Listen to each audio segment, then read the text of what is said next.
Hey there. Now, as you probably noticed, I'm not in my office. I'm at school. This is my day job. And I should probably give you a little tour around the room, although I'm a little embarrassed. Considering the cool environments that you all produced and the things that you guys made, can't say I'm exactly leading by example. Although, I think you have seen the videos and stuff, or at least the images that I left online that showed you what my room used to look like and then looked like at the beginning of the year, and it got trashed pretty bad. Although it's cleaner now, it's not exactly what I would call up to standards. Although it's cleaner, and it's not filled with water. That's good.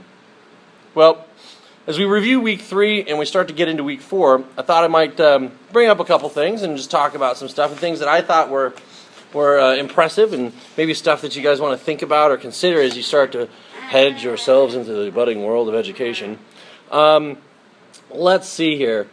First, I really enjoy this section of the course because you get to see and stare into the students a little bit in terms of how they have been emotionally motivated to do what they do and to do the work that they do at Ashford and at home, and you guys are good people, motivated by your families and motivated against tough circumstances to rise above, to be the champion, to have what I would call the moment of victory, the moment where you've been striving and battling and fighting for years, years sometimes, to finally get to the point to where you feel like you've arrived. And there were some really powerful stories, and let's see, stuff from Erica, Jessica, Shannon, Kateri, impressive, moving, and I have to hand it to you guys.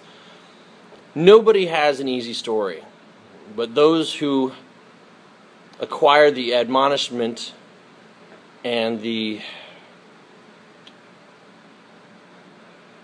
envy of others who have actually accomplished their goals, those are the few and far between. So thank you for sharing that stuff. I really appreciate it.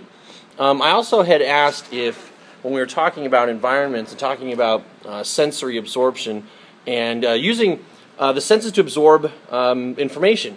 What's interesting, though, is that sometimes you're not even aware of it. And I'll give you an example, and this is kind of a personal example, so if you get all weirded out, I apologize.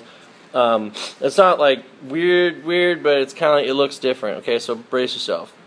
You don't understand how much your hands are your interface to reality, and how much data they pull in. They pull in tactile data, temperature data, surface data, shape data, manipulation data. Sometimes the ability to be able to just do things with your hands enables you to be able to understand things in a more complete fashion. Well, 4 years ago, in the midst of trying to create a DVD series for, learning and stuff, I was trying to fix up my son's room, and I hurt my hand on a saw, like badly. And I ended up replacing some of my fingers with air. So you don't, at least I have now an appreciation for how sensitive your hands are in terms of interacting with your environment and how much information they bring in. And once you don't have access to all of them, how there is really a cutoff in the quantity of information that you can pull in. I've had to learn how to do a lot of things over again. And it's interesting to learn how the brain starts to rewire itself to then make some of those things that you used to be able to do automatically and then you couldn't. Like, there were times where I would have my keys in one hand and I would throw them to my other hand, and you catch them with your index and middle finger and I get nothing but air. Just the keys would just keep on going. And it was frustrating. And yesterday I dropped a Pilsner glass in the sink and cut my hand, but I dropped it because I just didn't have enough tension on the glass to hold on to it. And because I picked it up with this hand, and then the brain understands the strength in this hand, automatically assumed it was there in the other, and it wasn't. There's and although I used to be able to, when I was fully digital, used to be able to type about 103 words a minute, and now not so much. Probably around 65, 70, and with a fair amount of errors.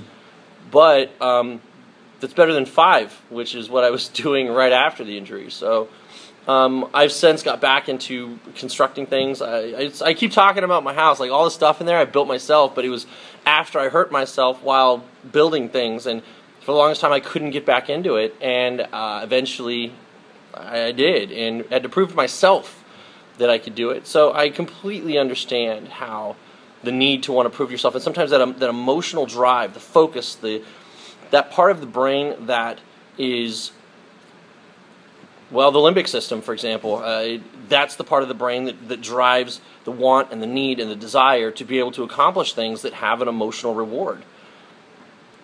Sometimes logic is just not enough. Like, I should do it, but you know, the prefrontal cortex and the frontal lobe and the temporal lobe and those areas of the brain that produce the logic and say this makes logical sense to be able to do this, sometimes it's just not enough. Sometimes you have to be passionately aggressive, and that part only comes from one part of your brain, and that's the limbic system. You know, the hypothalamus and the pituitary gland and the you know, all those fun guys in the middle of the brain that make you feel. So thank you for those the testimonies that you guys shared. I greatly appreciate it. And in some of the discussion posts, people had asked about understanding the tech. I think Alan had asked about like getting involved with some of this technology stuff when we're talking about sensory absorption and how video enables you to be able to absorb things faster. It's true. I've done a lot of research on it, and as a matter of fact, I should.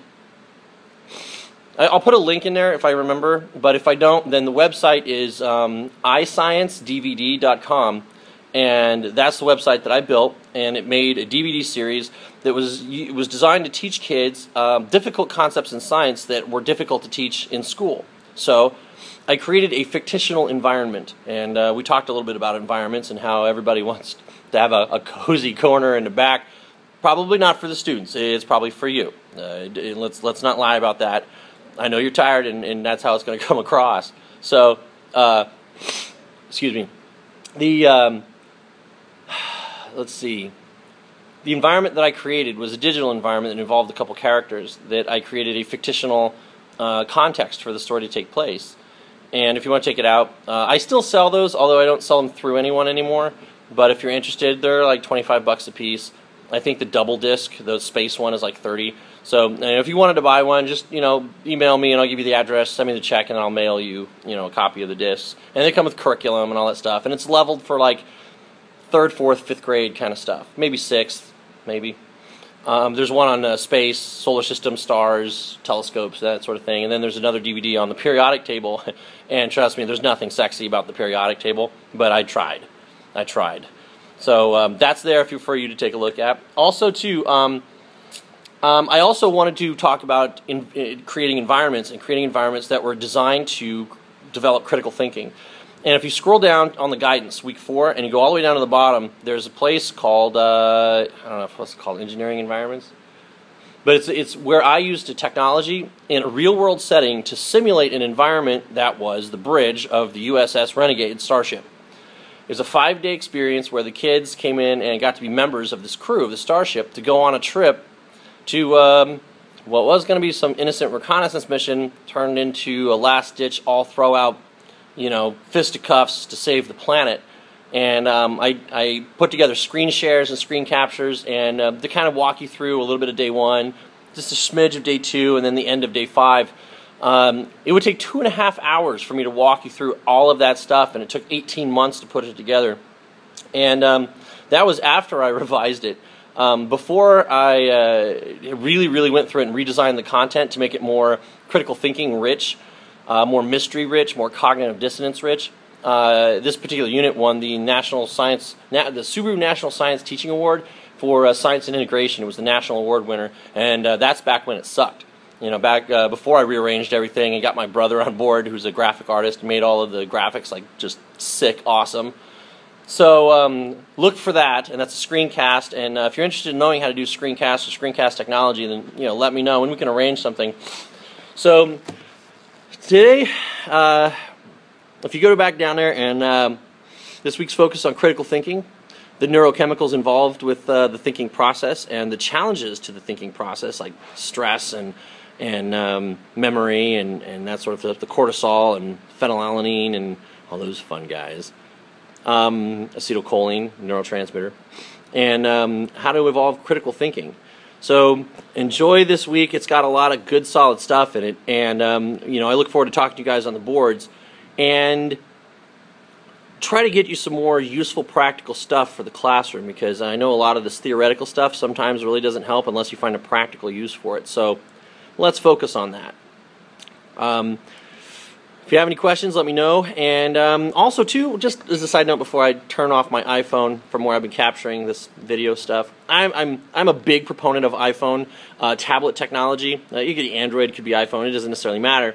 I'm a big proponent in it, and I'm very savvy with how to take the technology and then enhance the learning process. So if you're interested in something like this, I put together something called the Dream Academy, and I help people who have these visions of things that they want to do, but they're not sure how to do it, and then I work with them on how to accomplish that. And a lot of this stuff I can do over webcams, and it's not horribly cheap, but it's $50 a week, and that involves a couple hours of FaceTime to be able to talk to you and walk you through your project. And we would do this sort of like a Google Hangout. I don't know if you've ever used that, but I can show you. And you could do the payments through PayPal or something like that. But the importance of the technology is huge. It's what differentiates people who can and who can't. Sometimes it is the difference between people who get hired and people who don't, because everybody knows that this is where stuff is going. And the people who have a master and control over it, who can demonstrate that they have a project that they can demonstrate that they've got some kind of control over this, automatically has an edge in the job market. So just something to think about. Anyway, give me a holler if you need anything. Otherwise, good luck on week 4. Have a good one.